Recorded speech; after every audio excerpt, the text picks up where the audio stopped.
আপনার হাতে থাকা ফোনের সিম কার্ডের জায়গায় যদি অন্য কারো সিম কার্ড তুলতে চান, প্রথমে ডিরেজিস্ট্রেশন করতে হবে। এই সিমটি হতে পারে অন্য কারো সিম, মানে আপনার বাবা মায়ের এনআইডিতে রেজিস্ট্রেশন করা সিম, বা আপনার প্রিয় মানুষের এনআইডিতে রেজিস্ট্রেশন করা সিম, বা আপনার সিম। তো সিম এবং ফোন এটি কিন্তু রেজিস্ট্রেশন করতে হবে একে অপরের সঙ্গে। যখন আপনি ফোন বিক্রি করতে যাবেন সেই ক্ষেত্রেও কিন্তু এই ডিরেজিস্ট্রেশনের প্রসেসটা আপনাকে মেনে চলতে হবে।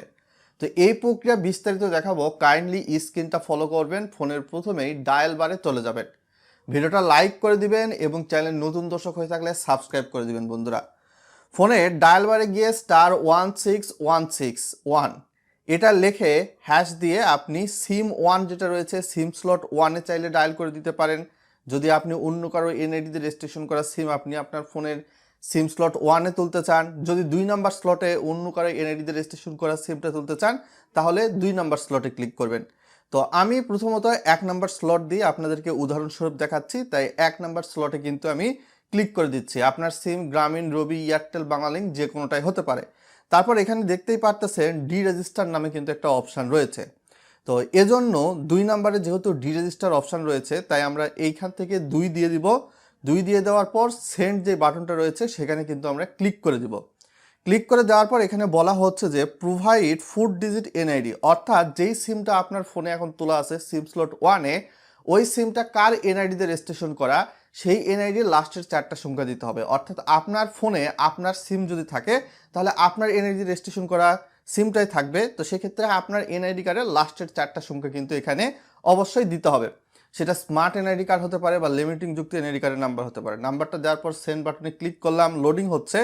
তারপরে বলা হচ্ছে যে please enter the mobile number of new user, অর্থাৎ যার সিমটা এখন এই ফোনে তুলতে চাচ্ছেন ওই সিমের নাম্বারটা কিন্তু এখানে দিতে হবে পুনরায়।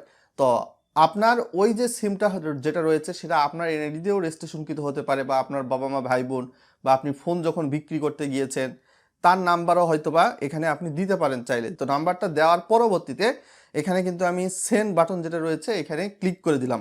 দেখতেই পাচ্ছেন সেন্ড বাটনে ক্লিক করে দেওয়ার পর কিছুটা লোডিং হচ্ছে। You will get an SMS soon, thank you Grameenphone. তো আমাদের হয়তো বা 10 থেকে 20 সেকেন্ডের মতো ওয়েট করা লাগবে। ওয়েট করার পরবর্তীতে ফোনের মেসেজ অপশানে গেলে আমরা মেসেজ কিন্তু দেখতে পারবো, এবং এখানে বলা হয়েছে আপনার জাতীয় পরিচয়পত্র হতে IMEI নাম্বার নিবন্ধন বাতিল করা হয়েছে। এখন IMEI নাম্বারটা কি? যখন আপনার ফোনের ডায়াল বারে গিয়ে *#06# ডায়াল করে দিবেন তাহলে 2টা IMEI নাম্বার দেখতে পারবেন। প্রথম যে IMEI নাম্বারটা থাকবে সেটি হচ্ছে সিম স্লট ওয়ানের জন্য IMEI নাম্বার। আমাদের অনেকের ফোনে কিন্তু 2টা সিম সাপোর্ট করে, বিশেষ করে স্মার্টফোন। এবং আমরা যদি একটু নিচের দিকে চলে যাই তাহলে দেখতে পারবো আর একটা IMEI নাম্বার রয়েছে, অর্থাৎ IMEI নাম্বার 2। এটা হচ্ছে সিম কার্ড স্লট 2 এর জন্য। তো প্রত্যেকটা সিমের ক্ষেত্রে কিন্তু রেজিস্ট্রেশন এবং ডিরেজিস্ট্রেশন করতে হবে। সিম কার্ড স্লট যেটা রয়েছে সিম 1 বা 2, আপনারা এই বিষয়টা মেনে চলবেন। আর ভিডিওটা শেয়ার করে দিবেন যাতে করে লাখো মানুষের কিন্তু উপকার হয়ে থাকবে। তো এখন আমরা দেখাবো আসলে আপনার ফোনটা বিটিআরসির ডাটাবেজে আছে কি নাই রেজিস্ট্রেশন করা।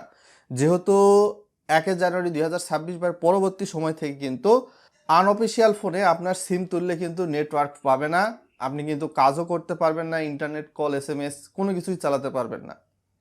এই বিষয়টা কিন্তু আপনাকে মেনে চলতে হবে। 60 দিনের মতো আপনার নেটওয়ার্ক পেলেও 60 দিন পরবর্তীতে নেটওয়ার্ক ক্রস করে দেওয়া হবে এবং আপনাকে ফোনটা রেজিস্ট্রেশন করতে বলা হবে বিটিআরসির ডাটাবেজে। তো আমাদের ফোনটা নিবন্ধিত আছে কিনা বিটিআরসির ডাটাবেজে এটি চেক করার জন্য ফোনের ডায়াল বারে গিয়ে *161# ডায়াল করে দিব। সাপোজ আমি সিম 2 দিয়েই দেখাবো, অর্থাৎ IMEI নাম্বার যেটা রয়েছে সিম স্লট 2তে দেখাবো আসলে নিবন্ধিত আছে কিনা। তো আমরা সিম 2তে ক্লিক করে দিচ্ছি। তারপরে এখান থেকে দেখতেই পাচ্ছেন বলা হচ্ছে যে ডিরেজিস্টার 1 নাম্বার অপশান, এবং আরেকটা রয়েছে স্ট্যাটাস চেক। তো যেহেতু 2 নাম্বারে স্ট্যাটাস চেক আছে তাই আমরা এখানে 2 দিব, বুঝতে পেরেছেন। 2 দিয়ে সেন্ড অপশানে ক্লিক করে দিব। তারপর বলা হচ্ছে please input your handset 15 digit IMEI number, অর্থাৎ আমরা কিছুক্ষণ আগে আমাদের এই স্মার্টফোনের কিন্তু IMEI নাম্বার যেটা 2 নাম্বারটা রয়েছে সেটা কিন্তু কপি করে এনেছি। তো সেই কপি করা 2 নাম্বার IMEI নাম্বারটা এখানে দিব 2 নাম্বার স্লটের জন্য, দিয়ে সেন্ডে ক্লিক করব। দেওয়ার পরবর্তীতে এইখান থেকে সামনের দিকে এগিয়ে যাবেন প্রসেস, তাই আপনার কাছ থেকে পারমিশন চাচ্ছে। তো 1 দিয়ে সেন্ড অপশানে ক্লিক করবেন। ক্লিক করলে আপনি দেখতেই পারবেন your request has been submitted, এবং আপনার ফোনে কিন্তু ইতিমধ্যে মেসেজও চলে এসেছে যে আপনার এই আইএমইআই নাম্বার বা আপনার ফোন যেটা রয়েছে এটা বিটিআরসির ডাটাবেজে নিবন্ধিত রয়েছে।